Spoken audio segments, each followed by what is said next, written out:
Aujourd'hui, nous nous réunissons pour discuter d'un sujet crucial pour notre collectivité, la revalorisation des dispositifs d'action sociale en faveur des agents municipaux. Avant de présenter les propositions retenues et dans un cadre de transparence, je tenais à vous dire que deux propositions qui ont été faites n'ont pas été retenues. La prime inflation, cette prime a été rejetée en raison de l'absence de la base réglementaire claire. Sans un cadre défini, il nous est apparu difficile de garantir une mise en œuvre équitable et pérenne, bien que nous comprenions l'importance d'une solution immédiate. D'un soutien immédiat face à l'inflation. Nous devons nous assurer que toutes les mesures adoptées soient durables et justes pour tous. Je rappellerai qu'à la mairie de Bagnolet, par exemple, la prime de 13e mois qui est versée en 2 fois comme à Montreuil a été remise en cause. Il a fallu les syndicats se sont battus, ils ont réussi à réintégrer leur salaire. Mais une prime n'est pas garantie d'être payée par le trésorier public aujourd'hui. Le forfait télétravail. Cette mesure a également été écartée. Le télétravail n'est pas obligatoire, contrairement à d'autres collectivités. Nous n'avons ni bureau-office, ni flex-office, et chacun a un poste de travail. Et la grande majorité de nos agents ne peuvent pas bénéficier du télétravail parce qu'ils travaillent en contact des administrés ou ont des travaux physiques à faire. Il nous a semblé plus judicieux de concentrer nos efforts sur des dispositifs profitant à un plus grand nombre. Les agents en télétravail reçoivent déjà un chèque restaurant le jour où télétravail, et nous avons choisi de renforcer les dispositifs existants qui touchent l'ensemble des agents, qu'ils soient en télétravail ou sur site. Nous devons garantir que nos actions bénéficient au plus grand nombre, tout en respectant les contraintes budgétaires actuelles. Depuis plusieurs années, notre collectivité a mis en place des dispositifs ambitieux pour soutenir nos agents. Plus de 2200 d'entre eux bénéficient d'un ticket restaurant et d'une prise en charge interentreprise, 1100 de la mutuelle et environ 600 de la prévoyance. Ces dispositifs, financés à hauteur de 2 millions d'euros par an, témoignent de notre volonté de soutenir nos agents au-delà des minima réglementaires. Nous avons toujours cherché à être à l'avant-garde en matière de soutien social, en offrant des contributions supérieures aux exigences légales. Cependant, les contraintes budgétaires récentes, exacerbées par la crise inflationniste, ont limité notre capacité à revaloriser ces dispositifs. Malgré les révisions du point d'indice et du SMIC, le pouvoir d'achat de nos agents a continué de s'éroder. Il est donc juste et nécessaire que nous prenions des mesures pour améliorer leur situation. Nous devons reconnaître et valoriser le travail quotidien de nos agents, qui sont le moteur de notre collectivité. Ils sont en première ligne pour offrir des services publics de qualité à nos concitoyens.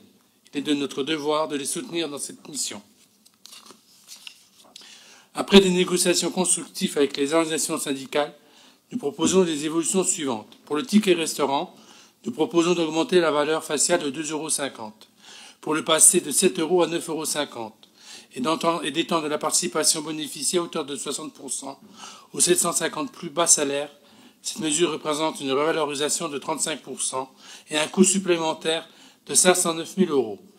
En augmentant la valeur des tickets restaurants, nous permettons à nos agents de mieux faire face à l'augmentation des coûts alimentaires. Cette mesure vise à garantir que chaque agent puisse bénéficier d'un repas équilibré et de qualité sans que cela ne pèse trop lourdement sur son budget. Pour la contribution employeur au restaurant entreprise sera aussi augmenté de 35%. Le reste à charge pour les agents diminuera.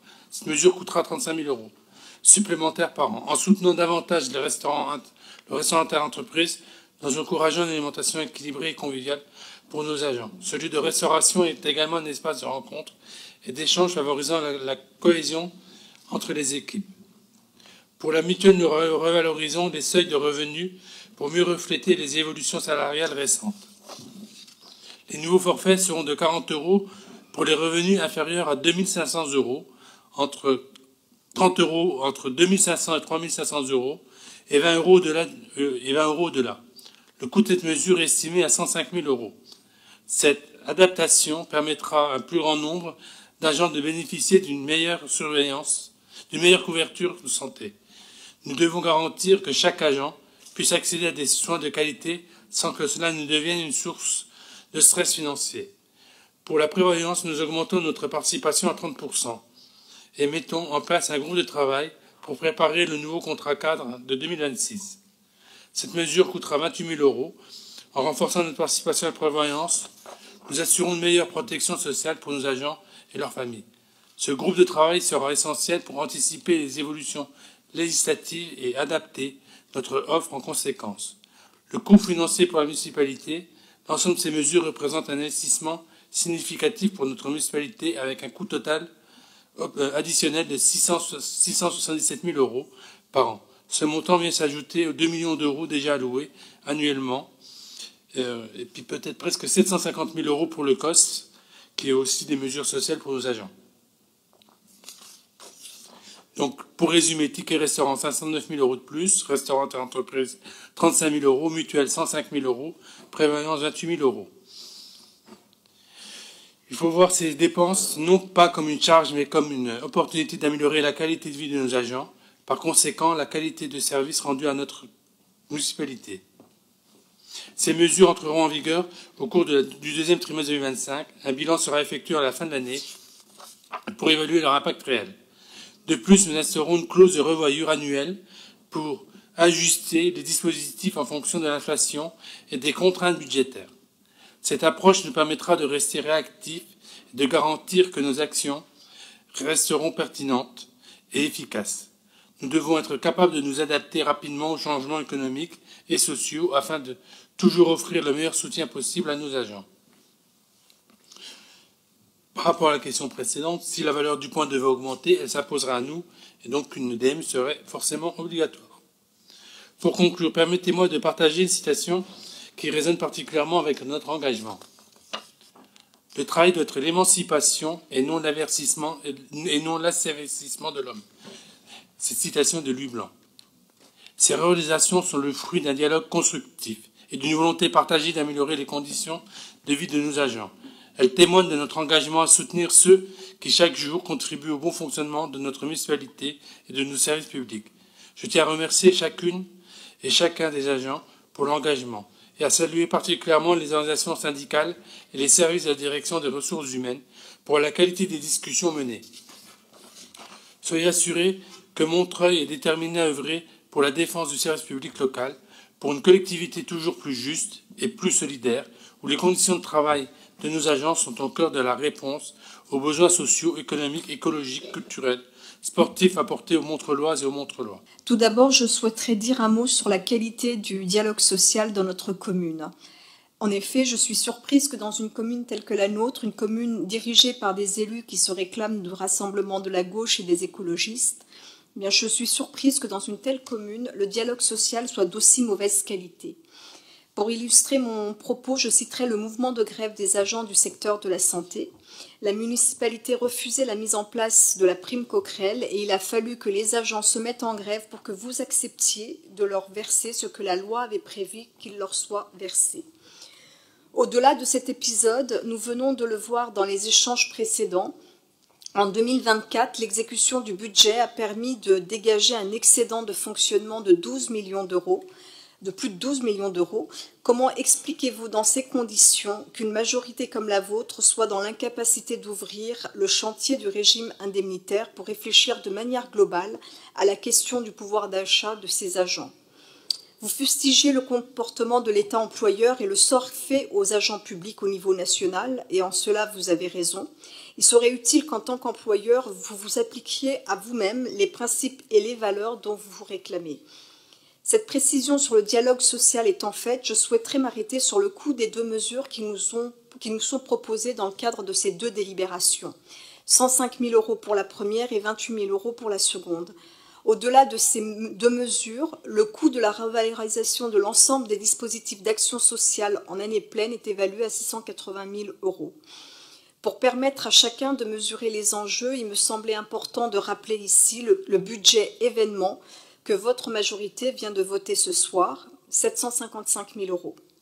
Pour ma part, en regardant le montant du budget que vous consacrez aux événements, je dois dire que j'ai beaucoup de mal à comprendre que vous refusiez la mise en place du forfait télétravail pour les agents.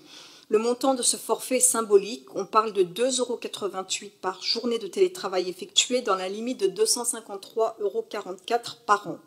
Et je ne comprends pas bien pourquoi, effectivement, ce qui est mis en place au niveau national ne trouverait pas à s'appliquer à Montreuil. C'est quand même fâcheux qu'une commune de gauche qui a les moyens soit moins disante sur le plan social. Je voudrais conclure mon propos en rendant hommage à la mobilisation des agents et de leurs syndicats qui, malgré les difficultés, s'accrochent et font vivre la démocratie sociale. Il faut même rappeler qu'il aura fallu beaucoup d'efforts aux organisations syndicales pour ne serait-ce qu'être reçues par le maire au bout de plusieurs semaines de demandes vaines, ce qui est quand même assez étonnant dans une ville comme Montreuil, qui est non seulement une ville censée être de gauche, mais qui est quand même aussi le siège d'une grande confédération syndicale. C'est toujours très étonnant la façon dont il y a des réflexes de patron de choc qu'on a plutôt l'habitude de voir dans le privé ou chez des maires très à droite. Par ailleurs, on reste assez étonné par les réponses que vous faites pour refuser en fait d'accorder la prime de télétravail aux agents de la ville. Vous dites en gros tous les agents ne pouvant pas télétravailler, on ne donne pas la prime télétravail aux agents qui télétravaillent. Si on partait de ce principe, ça ferait sauter beaucoup d'acquis sociaux, parce que par définition, tout le monde ne peut pas bénéficier strictement des mêmes primes et des mêmes avantages. De la même manière que la NBI, la bonification indiciaire, ne vaut que pour un certain nombre de catégories d'agents et pas pour tous. De la même manière que certains peuvent avoir les tickets restaurants et pas tous. Effectivement, ceux qui télétravaillent ne sont pas... tout le monde ne peut pas télétravailler. En attendant, ceux qui télétravaillent auraient droit théoriquement à cette prime qui a été défendue par les organisations syndicales, y compris la CGT, qui a été défendue par l'ensemble des partis de gauche, y compris le Parti communiste français. Et donc c'est très étonnant que vous continuiez à dire non, pas de prime télétravail, parce que ce serait inéquitable. On peut se féliciter que maintenant, manifestement désormais, la prime Coquerel soit rentrée dans les mœurs et que vous n'essayez plus de l'attribuer seulement aux médecins et aux kinés et au détriment, en tout cas, du personnel administratif des centres municipaux de santé, comme vous aviez tenté de le faire la première année. Et c'est pas la peine de hocher la tête, il y avait quand même une grève dans les centres de santé municipaux. C'est quand même un exploit quand on sait un peu l'histoire et la sociologie politique des personnels des centres de santé municipaux. Autre sujet qui mériterait aussi peut-être de pousser d'un point de vue social, votre refus d'aller au maximum des rémunérations possibles pour les apprentis. Certes, vous n'avez pas l'obligation de monter au taquet, mais quand même, on ne peut pas dire que les apprentis soient une catégorie d'agents salariés particulièrement favorisés, et ça serait quand même assez logique, en tout cas ce serait assez de gauche, de monter au maximum possible légalement pour les apprentis recrutés par la ville. Voilà, on pourrait continuer, on espère qu'il y aura d'autres avancées. Il semblerait que vous ayez fait la totalité du mandat qui va s'achever dans un an sans avoir touché et sans avoir remis sur le tapis la question du régime indemnitaire. Vous vous plaignez régulièrement de la difficulté à recruter des nouveaux agents à Montreuil. Montreuil est considéré à l'extérieur comme un mauvais employeur du point de vue des rémunérations. Et du coup, c'est pas très attractif, effectivement, quand on cherche à recruter. Enfin, on peut pas terminer sans quand même rappeler que non seulement vous avez fait baisser la masse salariale globale sur le mandat, mais que par ailleurs, la part des fonctionnaires dans le personnel de la ville, et ça a un lien quand même avec les questions sociales, parce que il me semblait qu'on défendait quand même plutôt le statut de la fonction publique et pas la contractualisation et la précarisation de l'emploi dans le public, et vous avez fait augmenter la part des contractuels comme rarement auparavant, et l'équilibre entre s'est fortement aggravé au détriment des fonctionnaires dans l'équilibre entre les différents types de statut au sein des quelques agents de la ville. Oui, il n'y a aucune leçon à recevoir de gauche, de qui que ce soit. Donc voilà, donc là, les choses soient claires là-dessus. Sur la prime télétravail, un syndicat, la CGT, a demandé qu'elle ne soit pas appliquée à la ville de Montreuil. Les autres syndicats intersyndicales ont demandé à ce qu'elle soit appliquée. Et donc j'ai poussé que des mesures qui aient l'unanimité envers les organisations syndicales. Donc voilà.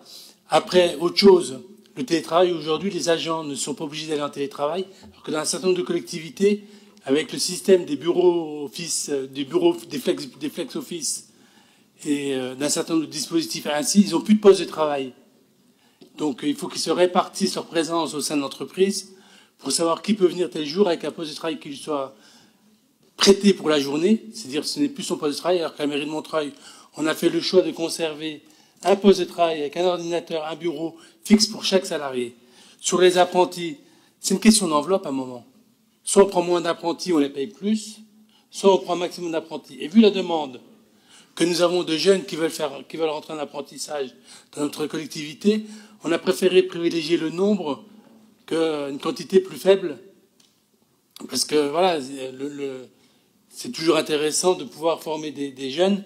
Et aujourd'hui, le CNFPT prend moins en charge le coût des apprentis, parce qu'ils ont réduit la limite, ils ont réduit la liste énumérant les postes à forte contrainte des autres postes où il y aurait moins de problèmes d'embauche. Donc voilà, aujourd'hui, l'apprentissage est essentiellement payé par la collectivité et n'a quasiment plus d'aide de la part du CNFPT sur cette question-là, y compris sur les coûts pédagogiques qui ne sont pas négligeables. Il faut savoir que les coûts pédagogiques peuvent aller jusqu'à 30 000, 40 000 euros par an pour certaines formations. Donc voilà, soyons clairs et clairvoyants là-dessus. Je ne répondrai pas à toutes les questions parce qu'un certain nombre sont complètement mensongères et ne reflétant pas la réalité des choses.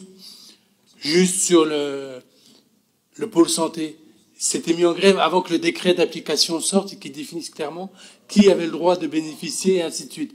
Donc on a juste attendu que le décret soit sorti pour pouvoir l'appliquer, comme on l'a fait l'année dernière, sans aucun souci, sans aucune difficulté. Je mets aux voix donc la délibération numéro 5, contre, abstention, donc on est sur l'unanimité. Je suppose qu'on est sur le même vote sur la délibération numéro 6, on m'indique que oui. Unanimité également, merci beaucoup. Nous passons à l'approbation et la signature du contrat local de santé.